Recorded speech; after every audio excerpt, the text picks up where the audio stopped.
क्या हुआ जब एक साधु को राम मंदिर में घुसने से रोक दिया गया और फिर उस दिव्य चमत्कारिक साधु ने अपना जो चमत्कार दिखाया उसे देखकर मोदी सरकार के भी रोंगटे खड़े हो गए। यह घटना उस समय की है जब तकरीबन 500 वर्ष का इंतजार खत्म होने वाला था और प्रभु श्री राम लल्ला के भव्य मंदिर का प्राण प्रतिष्ठा समारोह होने वाला था। सभी लोग बेहद खुश थे क्योंकि यह उन सब कार सेवकों का बलिदान का प्रतीक था जिन्होंने हंसते मंदिर के लिए अपने प्राणों का बलिदान दे दिया। लेकिन जब पता चला कि राम मंदिर की प्राय प्रतिष्ठा के लिए 22 जनवरी 2024 का दिन तय किया है तो पूरे देश में खुशी की लहर दौड़ पड़ी। लेकिन सभी लोगों से आग्रह किया गया था कि कोई भी 22 जनवरी के दिन अयोध्या ना आए, क्योंकि उस दिन केवल देश की बड़ी बड़ी हस्तियों को ही प्राण प्रतिष्ठा में सम्मिलित होने का न्योता दिया गया था। देश के प्रधानमंत्री नरेंद्र मोदी ने देश के समस्त नागरिकों से 22 जनवरी के दिन दिवाली बनाने की विनती की थी और 23 जनवरी से सभी को अयोध्या आने के लिए निमंत्रण दिया था। लेकिन ऐसा कहा जाता है कि पौराणिक समय में राम मंदिर को बचाने के लिए कई दिव्य साधु संतों ने मुगलों के सामने युद्ध किया और उन्हें एक बार पराजित भी किया। इस युद्ध में तकरीबन 4000 साधुओं ने अपने प्राण गंवाए थे। तो जब राम मंदिर का इतना बड़ा प्राण प्रतिष्ठा का समारोह होने वाला था तो देश विदेश से कई साधु 22 जनवरी के दिन अयोध्या पहुंचने के लिए रवाना हुए। इन्हीं साधुओं में से एक साधु का नाम था बाल मुकुंद जी महाराज, जिनका जन्म मुस्लिम परिवार में हुआ था। लेकिन बढ़ती उम्र के साथ उन्हें एहसास हुआ कि सनातन ही सत्य है। उन्होंने महसूस किया कि सनातन संस्कृति में 33 कोटि देवी देवता है जिनके संदर्भ में शास्त्रों में वर्णन मिलता है और अन्य धर्म के जो ईश्वर है वह खुद को केवल भगवान का संदेश वाहक बताते हैं। लेकिन केवल एक भगवान श्री कृष्ण ही है जो डंके की चोट पर रहते हैं कि मैं ही भगवान हूं। 5 साल की उम्र में उन्होंने अपना घर बार त्याग दिया और सनातन धर्म में शरणागति ले ली। इसके बाद में पूरी तरह से सनातन की ही हो गए। यह बात बहुत कम लोगों को पता थी कि उनका जन्म एक मुस्लिम परिवार में हुआ था। वह राम लल्ला को अपना इष्ट मानते थे।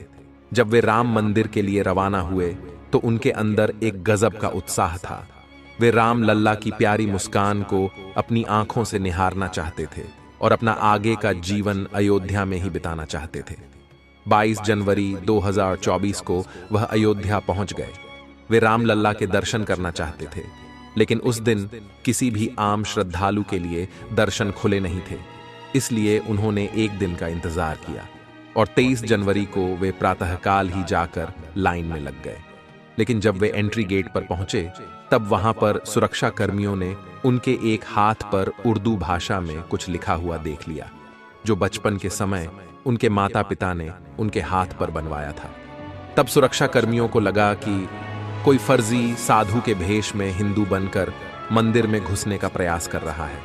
उन्हें वे साधु महाराज कुछ गलत लग रहे थे और मंदिर की सुरक्षा को ध्यान में रखते हुए उन साधु महाराज को राम मंदिर में जाने से रोक दिया गया और पुलिस पूछताछ करने के इरादे से उन्हें पुलिस स्टेशन लेकर चली गई। यानी एक भक्त अपने भगवान से दूर हो गया।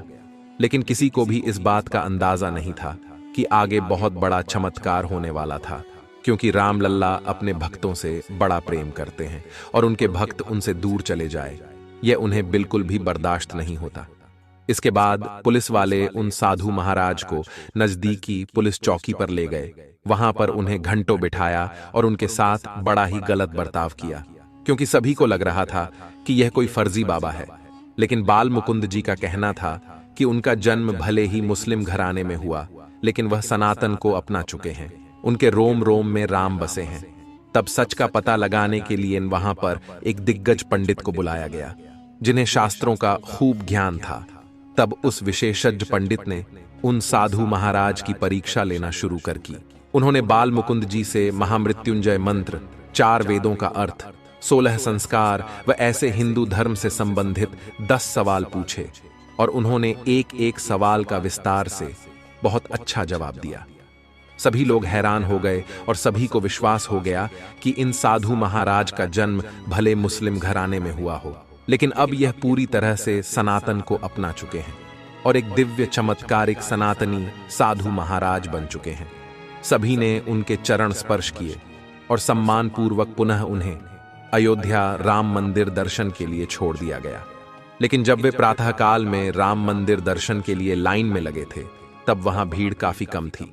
लेकिन दोपहर तक जब वे पुनः वहां पहुंचे तो भीड़ की संख्या काफी बढ़ चुकी थी, क्योंकि उस दिन तकरीबन 5 से 6 लाख श्रद्धालुओं ने राम लल्ला के दर्शन किए थे। फिर भी राम नाम लेकर वह लाइन में लग गए। लेकिन कहते हैं, न भगवान कभी भी अपने भक्तों के साथ अत्याचार नहीं करते, वह उनकी परीक्षा लेते हैं। लेकिन जब भक्त उस परीक्षा में सफल हो जाता है तो उसकी नया पार भी लगा देते हैं। ऐसे ही जब बाल मुकुंद जी महाराज दोपहर के समय राम लल्ला के दर्शन के लिए लाइन में लगे हुए थे, तभी वहां पर एक छोटा सा बालक आया जिसने उनका हाथ पकड़ा और एक अन्य रास्ते से उन्हें राम मंदिर के अंदर ले जाने लगा। वे चमत्कार अपनी आंखों से देख रहे थे कि कोई भी सुरक्षाकर्मी उस बच्चों को रोक नहीं रहे थे। उन्हें ऐसा लग रहा था मानो वह बच्चा मंदिर के मुख्य पुजारी से जुड़ा हो। कुछ ही देर में वह बच्चा उन्हें राम मंदिर के अंदर ले गया, जहां बाल मुकुंद जी ने राम लल्ला के बहुत अच्छी तरह से दर्शन किए। लेकिन जब उस बच्चे को शुक्रिया कहना चाहा तो बच्चा अचानक ही कहीं अंतर्ध्यान हो गया। ऐसा लग रहा था मानो साक्षात राम लल्ला उन्हें बिना किसी रोक रुकावट मंदिर के अंदर तक छोड़ने आए हो।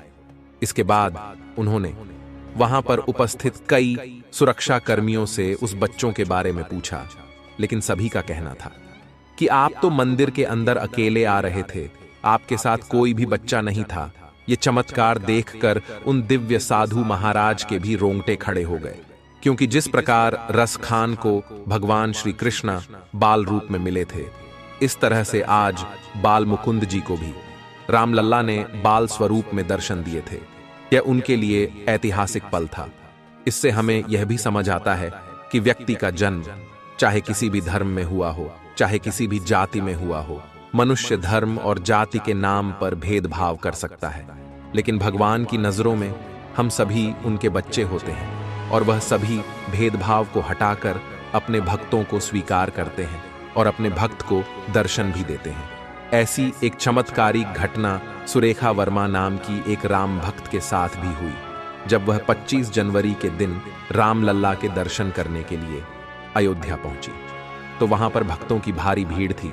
उनके पास एक पर्स था जिसके अंदर 26,000 रुपए रखे हुए थे। वह राम भक्ति में इतने लीन थी कि उस भीड़ में कब उनके हाथ से वह पर्स कहीं चला गया, उन्हें इस बात का अंदाजा नहीं हुआ। जब मंदिर के अंदर पहुंची तब उन्होंने देखा कि उनका पर्स गायब हो चुका है, जिसके बाद वे एकदम से घबरा गई, क्योंकि घर जाने के सारे पैसे इस पर्स के अंदर थे। लेकिन उस समय उन्होंने पर्स को ढूंढने की बजाय प्रभु श्री राम के ऊपर विश्वास बनाए रखा और राम लल्ला के बहुत अच्छी तरह से दर्शन किए। उनसे आग्रह किया कि मैं यहां पर आपकी शरण में आई हूं, इसीलिए मेरी हर एक चीज की सुरक्षा करना आपकी जिम्मेदारी है।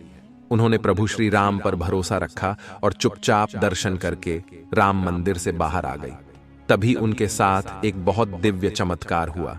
जब वह पुलिस चौकी अपने पर्स को चोरी की शिकायत दर्ज करने गई, तब उसी पुलिस स्टेशन में एक फोन आया।